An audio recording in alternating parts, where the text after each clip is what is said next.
আসসালামু আলাইকুম। আমরা বাংলাদেশে এতদিন থেকে বসবাস করে এতদিন আমরা কি শুনে আসলাম? আশ্চর্যজনক একটা ঘটনা।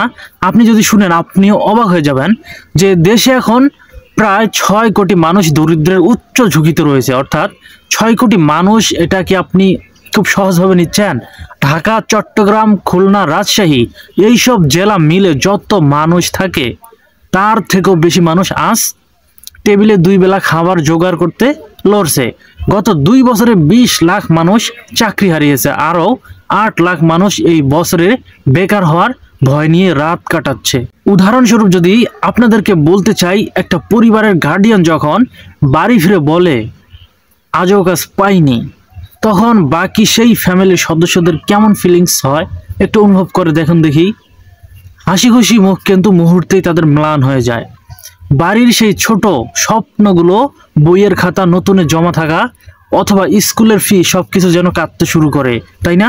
যদি হঠাৎ করে কেউ বাসায় ফিরে বলে যে আমি আজও চাকরি পাইনি বা আজও কাজ পাইনি, অথবা সেই ফ্যামিলিতে প্রচুর অভাব অনটনে চলতেছে, সেই সময় তাদের কেমন ফিলিংস হতে পারে একটু আপনি অনুভব করেন দেখি।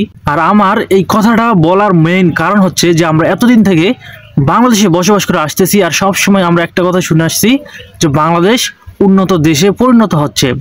কিন্তু এমন একটি রিপোর্ট বের হয়েছে, আর সেই রিপোর্টের ভিতরে কি বলেছে আপনারা যদি শুনেন চমকে যাবেন, চমকে অবাক হয়ে যাবেন। বিশেষজ্ঞরা বলেছেন অনেক বছর ধরে আমরা নাকি নিজেদেরকে বুঝিয়েছি সব ঠিক আছে, দরিদ্র কমেছে, কিন্তু এখন দেখা যাচ্ছে আমরা প্রকৃত সত্যকে লুকিয়ে রেখেছিলাম। অর্থাৎ আমরা মিথ্যা প্রচার করেছি, যা সত্য ছিল সেটাকে আমরা লুকিয়েছি মানুষের কাছ থেকে।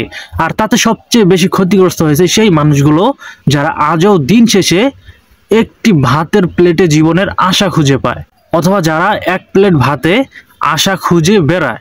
বিশ্ব ব্যাংকের রিপোর্টে আরও বলেছে যে সামাজিক সুরক্ষার যেসব সুবিধা দরিদ্রদের প্রাপ্য তা ধনী পরিবাররাই সবচেয়ে বেশি পাচ্ছে।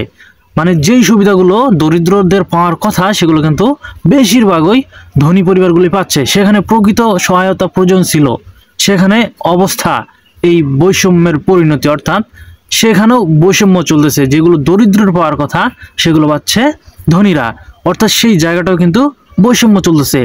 আমরা কি সত্যি উন্নয়নের পথে হাঁটছি, নাকি আমরা শুধু আলোর ভরা শহরের পেছনে অন্ধকারের পাহাড় তৈরি করতেছি? বাংলাদেশের মানুষ আশা করে এই দেশটা সবার। তাই প্রশ্ন আছে একটা, যে বাংলাদেশের আমরা স্বপ্ন দেখছিলাম তার ভবিষ্যৎ আসলে কোথায়? আজ কেন বাংলাদেশ নিয়ে এমন রিপোর্ট বের হবে, তাই না? এই রিপোর্টটা তো অন্যভাবে হওয়া উচিত ছিল, কেননা আমরা তো সকলকেই অন্যভাবে চিন্তা করতাম। কেননা আমরা তো সকলেই অন্যভাবে চিন্তা করতাম যে বাংলাদেশের উন্নত হচ্ছে এবং উন্নত হয়ে গিয়েছে, কিন্তু বর্তমানে রিপোর্টগুলোতে কেন এমন দেখাচ্ছে যে প্রতি বছর বহু বেকারত্ব বাড়তেছে? এই প্রশ্নের উত্তর আমাদেরকেই তৈরি করতে হবে। মানুষের জীবনে আসলে উন্নয়ন কাগজের পরিসংখ্যান এটা কিন্তু মোটেও না যে এটাই আমাদের জীবনে উন্নয়ন, কখনোই কাগজের পরিসংখ্যান উন্নয়ন না। কিন্তু আমাদেরকে এতদিন কি ধোঁকা দেওয়া হয়েছে? তাহলে যদি ধোঁকা দেওয়া না হতো তাহলে বর্তমানে কেন এরকম রিপোর্ট বের হয় যে প্রতি বছর ৮ লক্ষ মানুষ অপেক্ষা করে যে কখন তাদের অনিশ্চয়তার মধ্যে পড়ে যায়?